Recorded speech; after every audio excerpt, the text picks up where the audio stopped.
Hello! Si vous êtes afropreneur et que vous voulez développer votre entreprise ou si vous voulez vous lancer dans une aventure entrepreneuriale, alors je vous dis bienvenue au podcast du village de l'afroprenariat. Je m'appelle Blériot Checo et je suis afropreneur au sein d'Aperaf, une foodtech spécialisée dans la cuisine africaine. J'espère que vous allez aimer cet épisode, j'espère que vous allez apprendre au moins un enseignement et si c'est le cas, je vous invite à partager, liker et commenter. Alors c'est parti, bonne écoute! Bonjour à tous et bienvenue au podcast du village de l'afroprenariat. Aujourd'hui, je reçois Amandine Negoti, membre d'Adifé, qui est une ONG qui favorise l'inclusion de la diaspora entre l'Europe et l'Afrique. Bonjour Amandine. Bonjour Blériot. Merci d'être venue pour cet épisode de podcast. Merci à toi. Comment est-ce que tu vas? Ça va bien, ça va bien. Ok Amandine, je vais te laisser te présenter dans un premier temps. D'accord. Bonjour à tous les auditeurs, bonjour Blériot, je m'appelle Amandine Negoti, je suis membre d'Adifé, je suis également entrepreneuse dans la diaspora, raison pour laquelle je suis dans Adifé. Et aujourd'hui, je suis une entrepreneuse, que ce soit dans le réseau de marketing, que ce soit dans le domaine de la santé, mais également je suis la directrice d'un cabinet qui est un peu plus connu qui s'appelle Dira Partners. Ok, merci Amandine. Ce que je vais te proposer, c'est de faire l'entretien en 3 temps. Dans un premier temps, on va parler de toi, d'où tu viens, qu'est-ce qui t'a amené à faire les activités que tu fais aujourd'hui. On parlera évidemment d'Adifé, qui est le sujet principal du podcast. Finalement, on va essayer de répondre à la question qu'est-ce qu'Adifé fait pour l'entrepreneuriat des afros et des afrodescendants, l'afroprenariat en d'autres termes, et comment est-ce que vous pouvez aider ces afropreneurs dans leur initiative ou des personnes qui veulent se lancer dans l'afroprenariat. Et à la fin, on va essayer de discuter, d'ailleurs, à travers ton parcours chez Dira Partners, du coup, des problématiques liées à l'afroprenariat et quelles sont les solutions en fait, auxquelles on peut répondre. D'accord, très bien. Mais du coup, Amandine, tu m'as dit, toi tu viens d'où? Tu as vécu où? Qui es-tu en fait? Qui je suis? Je suis martiniquaise, donc je viens de la chère île de la Martinique à 8000 km de la France. Et voilà, et je suis en France depuis 7 ans maintenant. Et je suis passionnée par l'Afrique, par l'entrepreneuriat africain et afro-descendant de façon générale. Ok. Et qu'est-ce qui... donc tu as grandi en Martinique, c'est ça? Tu as grandi en Martinique. Et qu'est-ce qui a drivé? Tu as fait quoi comme études en fait d'ailleurs? Alors j'ai fait des études d'arabe et de commerce international. J'ai fait également une licence de droit à la Sorbonne. Et là j'espère continuer en master de finance pour me spécialiser dans ce que fait exactement Dira aujourd'hui. Ok, c'est-à-dire tout ce qui est... Levée de fonds, valorisation. Aujourd'hui, c'est des choses que je fais au quotidien, mais j'ai jamais fait d'études dedans. Et du coup, aujourd'hui, je veux vraiment me spécialiser dedans pour être encore plus calée. Ok, très bien, intéressant. Et donc, tu as fait... Moi, je connais pas trop bien le parcours scolaire, mais je crois que c'est assez calqué sur la France, finalement, en Martinique. Ah non, j'ai fait mes études en France. Tu as fait tes études en France? Oui, ouais. oui. Ok, tu as fait tes études en France. Je suis venue juste après le bac. Juste après le bac, ouais. Ok, ça marche. Et qu'est-ce qui t'a poussé à choisir, en fait, tu m'as dit que tu as fait des études d'arabe et de commerce. Alors l'arabe, c'est une longue histoire en vrai. Pour aller rapidement, quand j'ai quitté la Martinique, j'ai passé le concours pour Sciences Po Paris en terminale. Et il fallait faire une espèce de mini-mémoire. Et j'ai choisi le devoir de mémoire franco-algérien pour faire un parallèle entre France Fanon, qui était martiniquais mais qui avait vécu en Algérie, et les Martiniquais finalement, puisqu'il y avait cette question de la décolonisation, de l'identité. Bref, donc j'ai réussi la première partie de Sciences Po Paris, mais j'ai pas réussi la deuxième. Et je connaissais pas grand-chose en Martinique des universités françaises, à part la Sorbonne et Sciences Po. Donc si c'était pas Sciences Po, c'était la Sorbonne. Et j'ai postulé à la Sorbonne en arabe, puisque je venais de découvrir l'Algérie, la langue arabe et tout ce qu'il y avait autour. Et ça t'est passionné finalement. Exactement. Et le commerce, c'était quelque chose que je faisais tous les jours. Et je suis dans une école de langue spécialisée et j'ai découvert que j'avais l'opportunité également de faire du commerce international. Du coup, c'était parfait de pouvoir avoir les diplômes du commerce international, même si je le pratiquais depuis 18 ans, puisque j'ai commencé l'entrepreneuriat à 18 ans. Ah, très intéressant. Tu as commencé l'entrepreneuriat à 18 ans. Tu as fait quoi à 18 ans?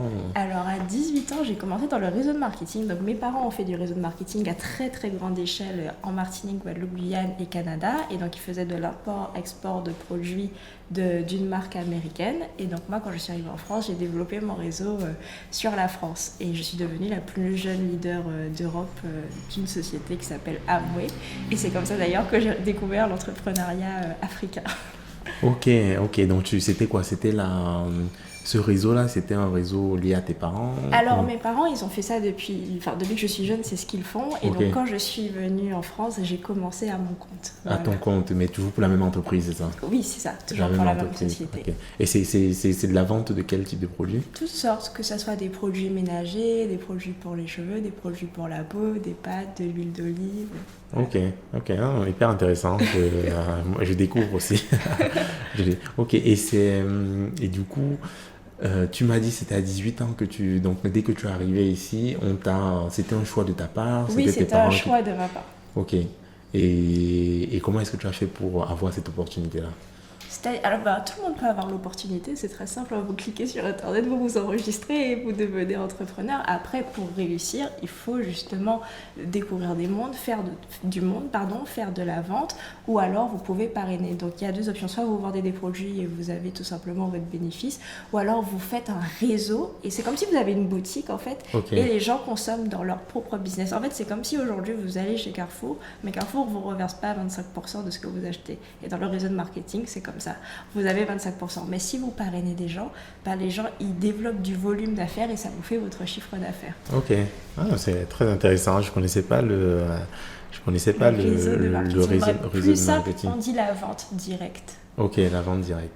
Donc finalement, tu es représentant de cette marque-là. Exactement. C'est en France? En France, en Martinique, en Guadeloupe quand j'y suis. Mais oui, du coup, là, je suis en France, donc en France. Mais la marque est un peu partout dans le monde, sauf malheureusement...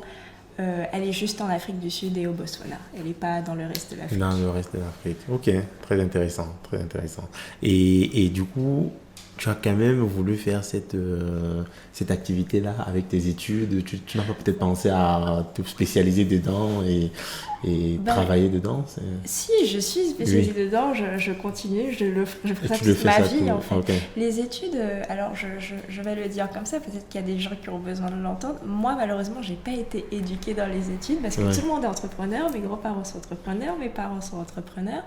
Du coup, on m'a appris l'entrepreneuriat très jeune, la gestion d'entreprise, et du coup, j'ai jamais eu de salarié dans ma famille. Donc, on m'a jamais appris c'était quoi le salariat, et encore moins faire des études pour être salarié. Du coup, quand j'ai commencé les études, j'étais là, ok, c'est cool. En fait, je voulais faire des grandes études. Enfin, je continue des grandes études intellectuelles. Je pense repasser Sciences Po l'année prochaine d'ailleurs, mais à la fin, je me suis dit, mais je veux quoi exactement? Parce que techniquement, l'argent, on m'a appris à le faire. Et techniquement, on est censé faire des études pour gagner de l'argent. Donc, ça a été très compliqué. Donc, j'ai continué dans l'entrepreneuriat. Puis après, j'ai redéfini. D'ailleurs, c'est pour ça que j'ai pris autant de temps. J'ai dû redéfinir pourquoi je voulais faire des études et en quoi ça allait me servir. Ok. Voilà. Et ça a donné quoi? Ça a donné que l'arabe, c'était une passion, c'était quelque chose que j'avais continué, donc après avec de l'orgueil, donc que je ne voulais pas arrêter. Le commerce international, c'est quelque chose qui est un peu facile et inné pour moi. Et aujourd'hui, DIRA s'impose et du coup, la finance. La finance, ok. Très intéressant. Ok. Et qu'est-ce qui a fait que tu rejoignes Adifé? Quel a été le processus Alors, Adifé, c'est une histoire assez personnelle. Je suis rentrée d'abord dans cette organisation par rapport au co-chair, donc à l'un des cofondateurs d'Adifé qui n'est plus parmi nous, malheureusement, paix à son âme. Et voilà, j'avais envie de lui rendre hommage. Et puis je regardais un peu de loin tout ce qu'il faisait. Et puis un jour, je suis allée à un événement. J'ai découvert, ils incitaient la diaspora à voter, notamment aux élections européennes. Et puis c'est comme ça que je me suis dit, de toutes les façons, je vais voir comment ça fonctionne. Et puis je suis rentrée, c'est-à-dire que j'ai rencontré quelqu'un qui a parlé à Youssouf, qui est l'actuel co-chair, et Karen, pour leur demander s'ils voulaient que je rentre. Et l'anecdote, c'est que Youssouf a dit non, parce que je n'étais pas africaine et que j'étais martiniquaise.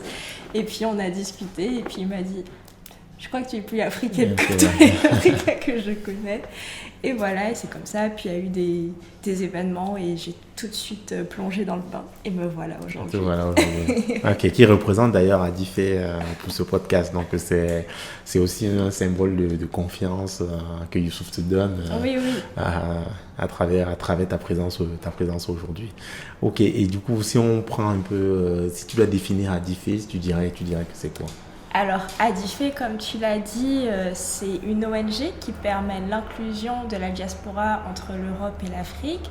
On est né, enfin Adifé est né, je ne vais pas dire puisque je n'étais pas là, mais Adifé est né du constat qu'il y avait un manque d'inclusion de la diaspora justement dans tout ce qui était politique, économique et sociale en Europe, donc dans le pays d'accueil si jamais vous êtes immigré, mais aussi dans le pays d'origine, parce que du coup, on se rendait compte que quand la diaspora voulait sincèrement investir pour soutenir des initiatives, ça ne fonctionnait pas pour l'investissement dans le pays d'origine. Donc l'idée, c'était vraiment de faire le pont avec les institutions, donc l'Union européenne, l'UNIDO, là où est notre siège. Donc l'UNIDO, c'est l'ONU pour le développement industriel. Et puis l'Union africaine pour permettre justement que les politiques d'insertion de la diaspora soient bonnes, que ce soit en Europe ou en Afrique. Ok, vraiment, c'est intéressant.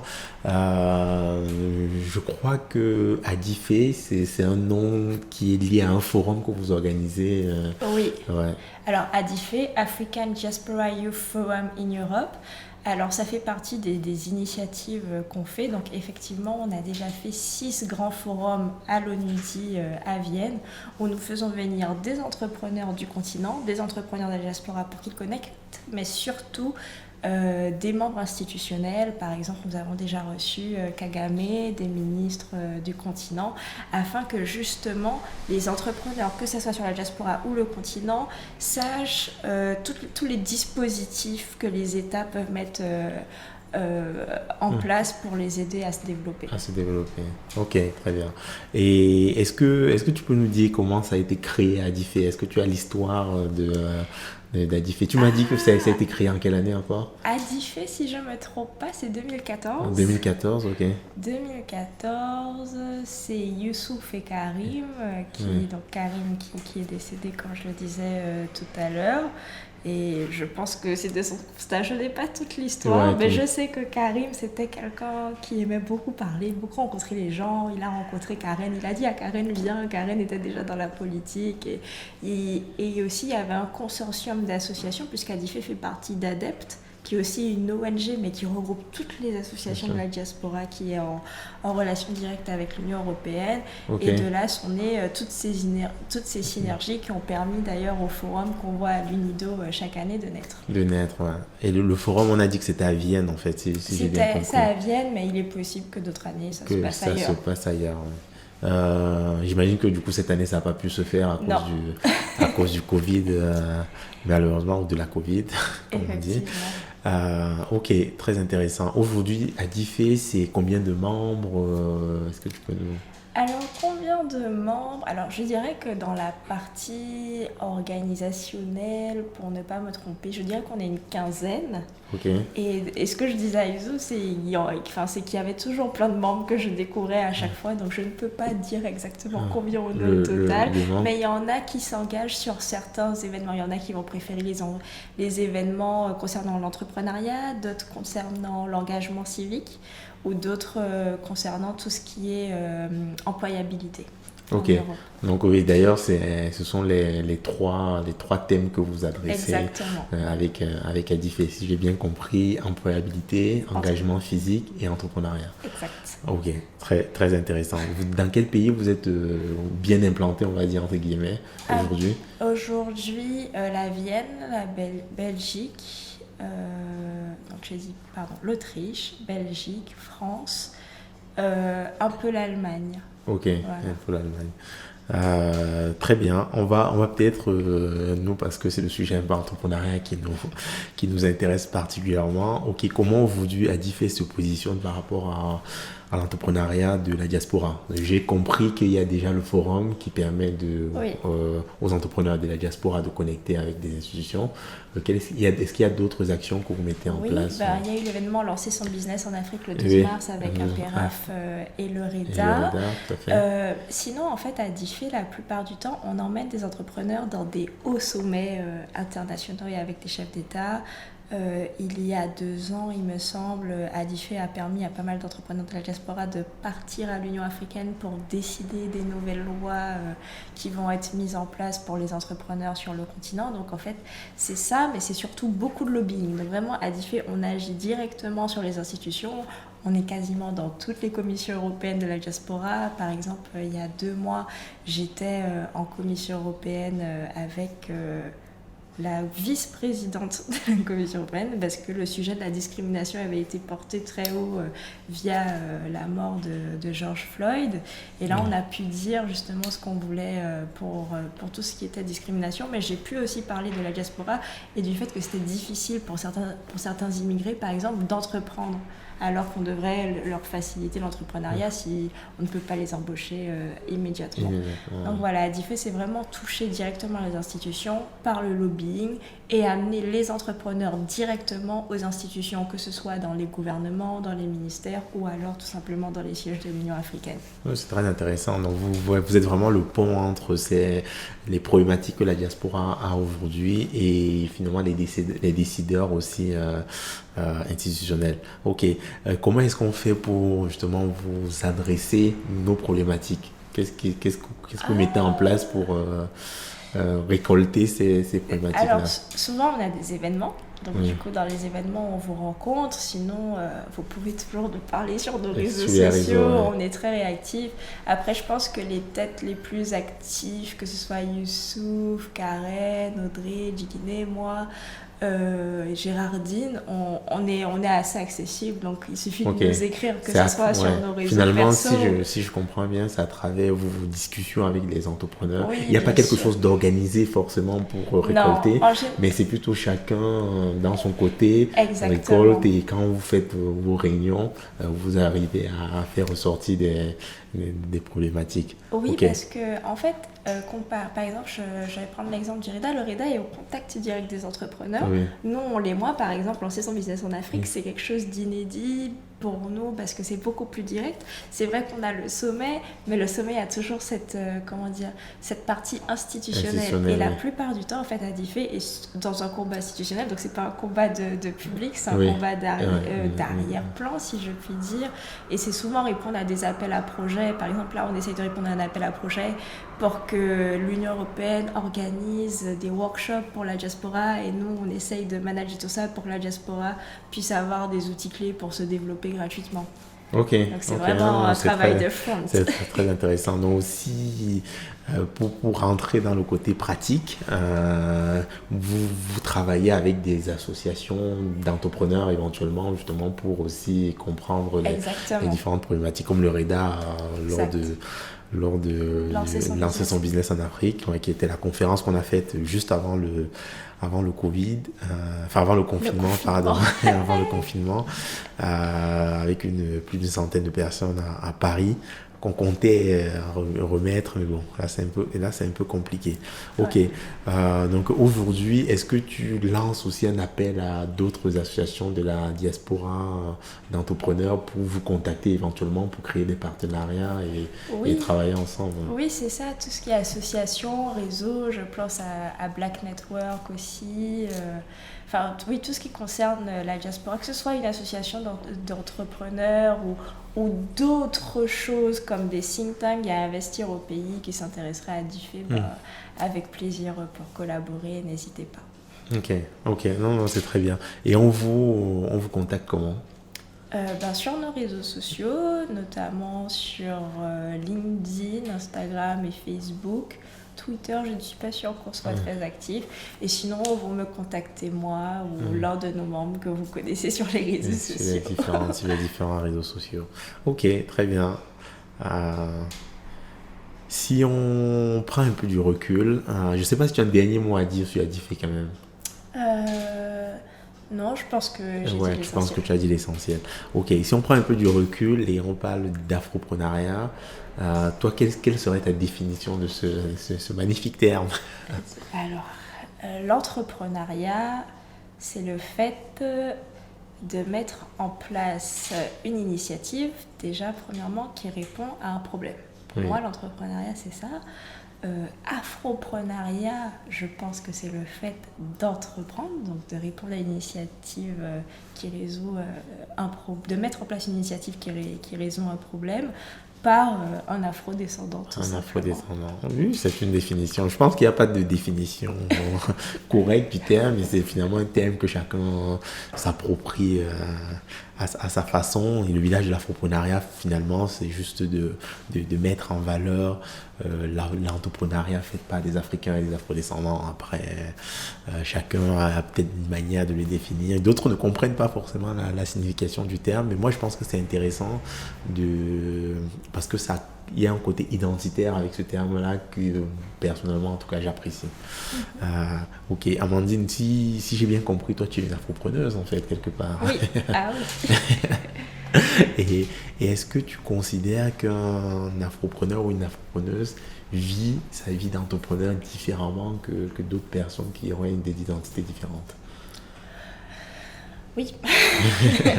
Je prends une grande respiration. Oui, je pense qu'on vit notre vie différemment. Je prends mon exemple particulièrement. Donc, comme j'étais très intéressée par l'entrepreneuriat depuis le début, quand je suis arrivée en France, j'ai essayé d'être dans des réseaux d'entrepreneurs, associations d'entrepreneurs.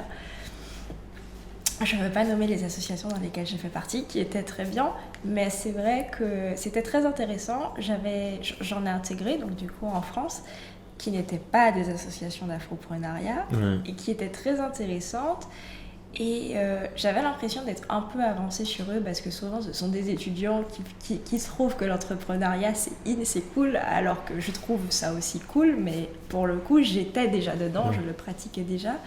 Et je me sentais un peu seule parce que j'étais souvent la seule noire, ou alors il n'y a pas que le fait d'être noire, il y a aussi le fait d'avoir la mentalité noire. Je ne sais pas si ça peut se dire, mais le fait de ne pas pouvoir avoir des discussions où on se sent compris, on a l'impression d'être un peu un ovni, d'être un peu comme la noire qui est quand même un peu intelligente, qui s'intéresse à l'entrepreneuriat, mais en même temps il ne faut pas lui donner trop de crédit parce qu'elle connaît peut-être trop de choses, tu vois. Okay. Et donc du coup oui, je trouve ça difficile. Et après j'ai découvert l'afroprenariat, c'est un sacré réseau qui est intéressant. Je parle notamment sur Paris que j'ai pu intégrer, mais bon, c'est un réseau, il faut faire aussi attention parce que ça peut être très étouffant. Ok, ça fait beaucoup d'éléments.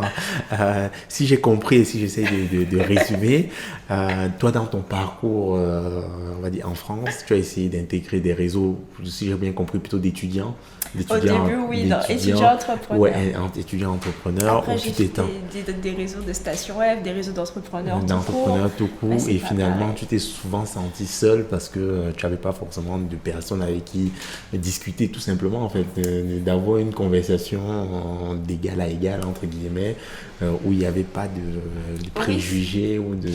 C'est ça. Parce que c'est pas pour m'inventer, mais c'est parce que j'avais plus de compétences à ce niveau-là, parce que je le pratiquais. Tu avais déjà commencé à... Et deuxièmement, parce que c'est vrai que dès que je parle d'entrepreneuriat, c'était Afrique aux Caraïbes. Donc forcément, nos marchés n'étaient pas les mêmes. Oui, c'est ça. Ok. Donc, très intéressant.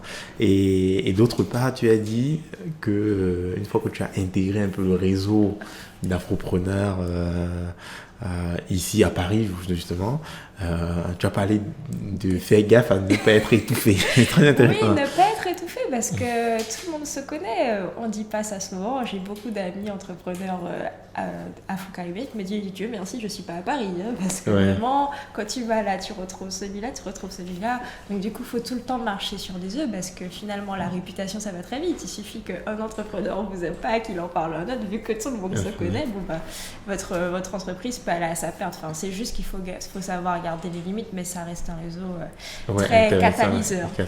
Ouais. Non, mais ce que tu veux dire par étouffer, c'est qu'il faut faire gaffe, finalement, parce qu'il y a un côté un peu politique Bien sûr. à respecter. Ok, non, mais c'est une bonne c'est un bon retour On le dit d'expérience. pas, mais On il le faut dit le pas dire assez, quand même.